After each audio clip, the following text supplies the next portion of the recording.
বৰপেটা জিলাৰ চেঙা বিধানসভা সমষ্টিৰ অন্তৰ্গত মাজদিয়াত দেওবাৰে সন্ধিয়া অনুষ্ঠিত হয় কংগ্ৰেছৰ এখন সভা। সভাখনত উপস্থিত থাকে অসম প্ৰদেশ কংগ্ৰেছ কমিটিৰ সংখ্যালঘু বিভাগৰ অধ্যক্ষ সলমান খান। ভাষণ প্ৰসংগত বিজেপি দলক ক্ষুৰ্ধাৰ সমালোচনা কৰে সলমান খানে। 2026 চনত হিমন্ত বিশ্ব শৰ্মা গাদীচ্যুত হ'ব বুলি মন্তব্য কৰে সলমান খানে। গৌৰৱ গগৈ নেতৃত্বত 2026 চনত কংগ্ৰেছ দলৰ চৰকাৰ হ'ব বুলিও গুৰুত্বপূৰ্ণ মন্তব্য কৰে সলমান খানে। অৱসৰপ্ৰাপ্ত শিক্ষক আলহাজ ইদ্ৰিছ আলীৰ সভাপতিত্বত অনুষ্ঠিত হয় সভাখন।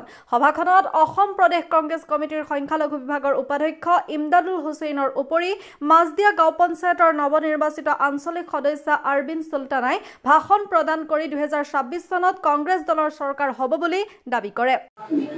আজি ইস্যু বুলি ক'বলৈ গ'লে আজি হিমন্ত বিশ্ব শৰ্মা ডাঙৰীয়া এটা ইস্যু।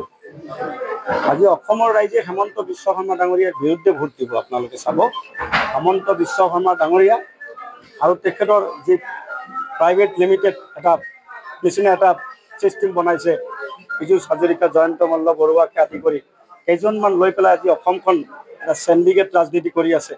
তেখেতে কোনো উন্নয়নৰ কথা নকয়, অকল আপোনালোকে চাবে এটা জনগোষ্ঠীক টাৰ্গেট কৰি আজি তেওঁলোকে ৰাজনীতি কৰি আছে।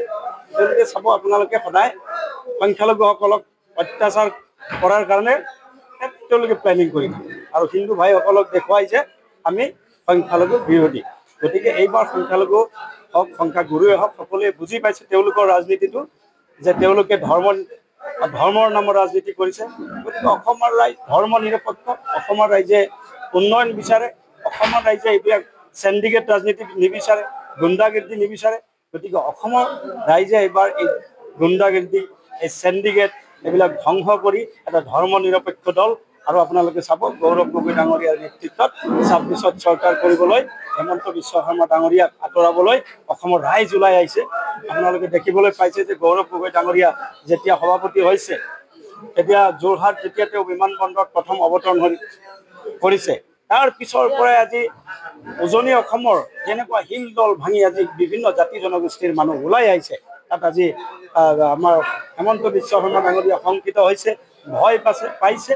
য'তেই যায় তেওঁ শুৱতে বওঁতে উঠোতে খাওঁতে সদায় এনেকুৱা অনুভৱ হৈ আছে যে হিমন্ত বিশ্ব শৰ্মা ডাঙৰীয়াই অকল গৌৰৱ গগৈ ছবিটো, তেওঁৰ প্ৰতিচ্ছবি তেওঁৰ চকুৰ আগত ভাহি থাকে। ভয় ভাৱ এটা হৈ গৈছে। গতিকে তেওঁলোকে উন্নয়নৰ কথা নকয়, অকল এতিয়া ইছ্যু গৌৰৱ গগৈ ডাঙৰীয়াক লৈ লৈছে। আমাৰ দলীয় সঁচা কথাটো ক'ব লাগিব, ক'ৰবাত আমাৰ কেণ্ডিডেটৰ ওপৰত কিছু ক্ষোভ আছিলে আৰু সেই ক্ষোভৰ কাৰণে হয়তো কিছু সংখ্যালঘুসকলে বিজেপিত ভোট দিছিলে। আপুনি বাৰু উমৰাহ কৰিবলৈ আগ্ৰহী নেকি? আলিফ উমৰাহ ট্ৰেভেলছে আপোনাৰ বাজেটৰ ভিতৰত আগবঢ়াইছে কেতবোৰ আকৰ্ষণীয় পেকেজ। আমাৰ পেকেজসমূহ হৈছে ছুপাৰ চেভাৰ 85,000ৰ পৰা ডায়মণ্ড 1,10,000লৈকে। এতিয়া আৰু অপেক্ষা কিহৰ?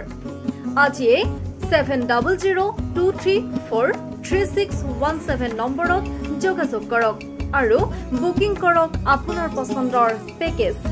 বিশ্বমানৰ সেৱাত অসমৰ ভিতৰত শ্ৰেষ্ঠ আলিফ উমৰাহ ট্ৰেভেলছ। আমাৰ পৰৱৰ্তী যোৱাৰ তাৰিখ 2025 চনৰ 14 জুলাই।